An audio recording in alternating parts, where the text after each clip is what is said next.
श्रीं ह्रीं सरस्वत्यै स्वाहा शिरो मे पातु सर्वदा।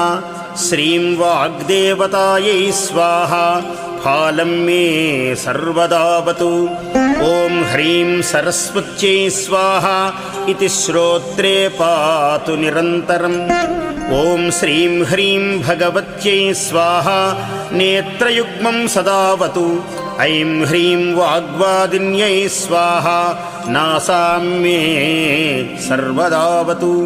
ॐ ह्रीं विद्याधिष्ठातृदेव्यै स्वाहा चोष्ठं सदावतु। ॐ ह्रीं ब्राह्म्यै स्वाहेति दन्तपङ्क्तिं सदावतु। ऐं इत्येकाक्षरो मन्त्रो मम कण्ठं सदावतु। ॐ श्रीं ह्रीं पातु मे ग्रीवां स्कन्धौ मे श्रीः सदावतु। ॐ ह्रीं